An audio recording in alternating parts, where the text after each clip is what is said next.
ba? Pero medyo malungkot na balita. Madidisband na yung yung Kalakal Boys. Papaalam na. Mimiss ko to. Ito.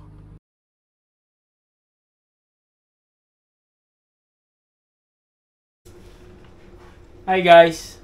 Kumusta? Meron kaming Kalakal Boys may announcement.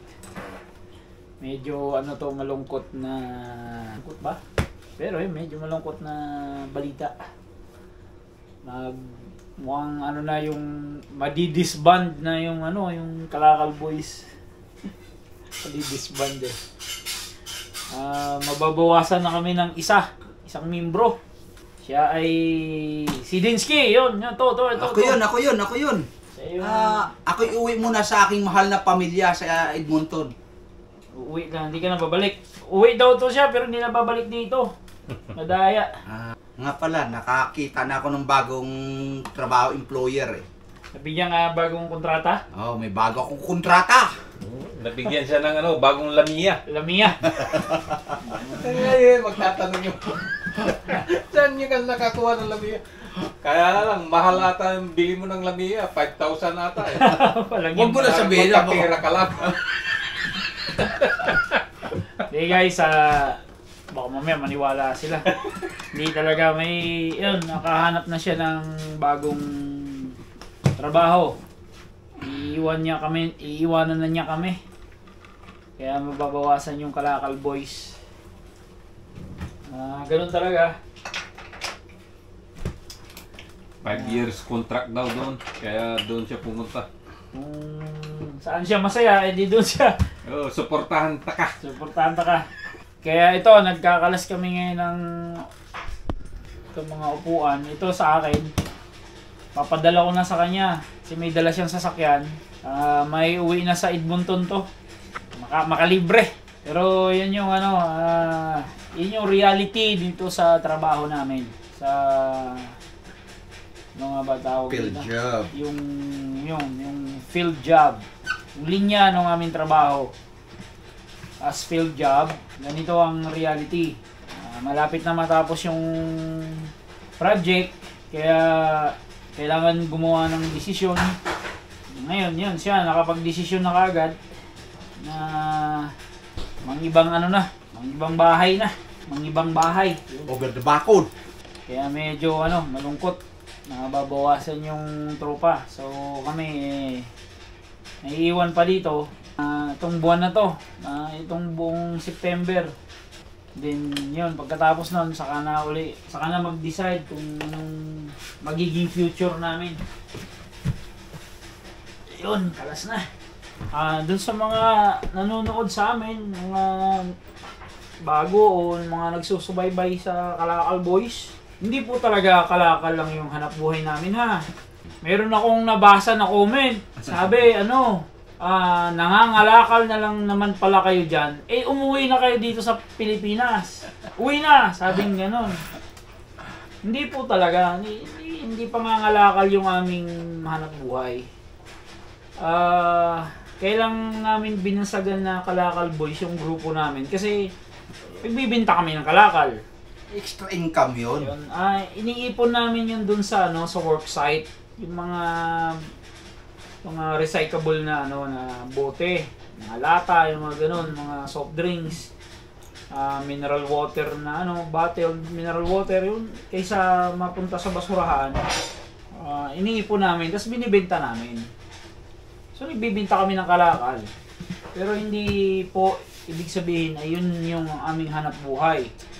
At kung yun man yung aming hanap buhay, hindi po namin ikahihiya yun. Pero hindi talaga yun yung aming pinagkakitaan. Kami po ay may mga na legit. Legit eh. Kaya kung po kayo mag-alala na yung nag-worry, sana umuwi na lang daw tayong Pilipinas. Hindi po. Huwag po kayong mag-alala. Kami po ay may trabaho dito. At sa kasama namin yung mga pamilya din namin dito eh. Yung mga kasama namin, ako lang ang hindi citizen dito. Yung mga yan, citizen sila lahat. Mga Canadian citizen na yung mga yan. Kaya yung Lamia, yung nabanggit na Lamia kanina, wala ho talaga yun, walang ganun. Kahit saan ho siya mag-apply ng trabaho, pwede ho. Biro lang yung biro lang. Biroan lang namin yun. Kaya yun po yung update sa mga Kalakal Boys. Sana magsasama-sama uli kami yung parang ganito, ng isang bahay. Kasi masaya. Masaya yung aming grupo. Idugtong ko na rin pala. Kasi nanonood ako ng YouTube, ng Reels, mga ganun ba, ng mga Pilipino na nasa iba't ibang dako ng mundo. May nagsasabi doon na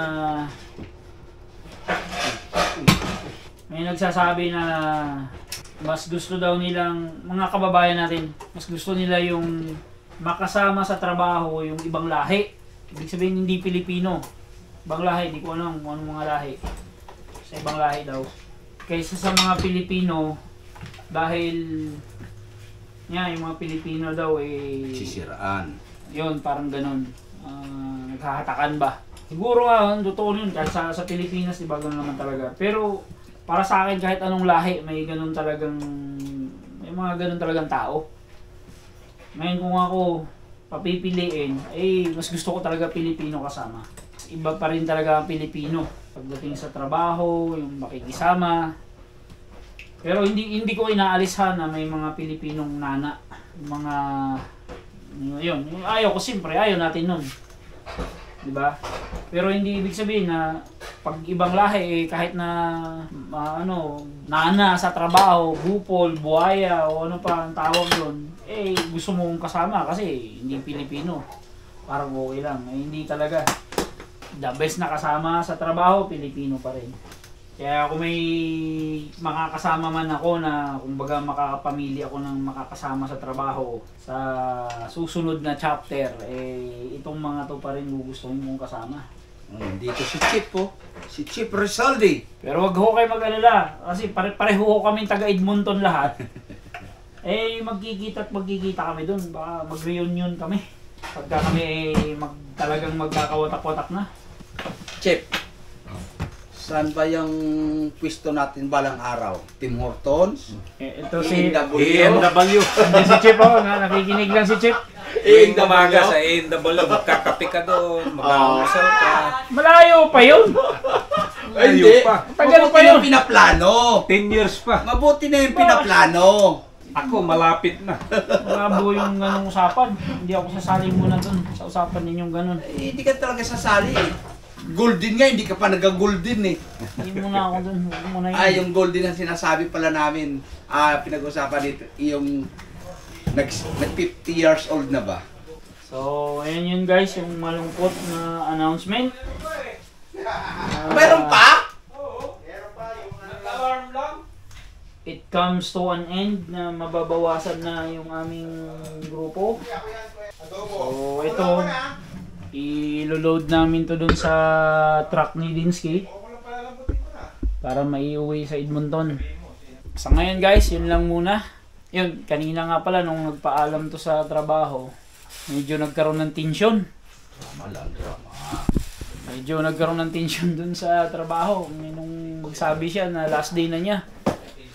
Ito kasi grabe, biglaan yung hindi ba mahaba yung yung tawag diyan, yung paalam. Basta huling araw yun huling araw na rin nagpaalam. Kaya medyo nagkaroon ng konting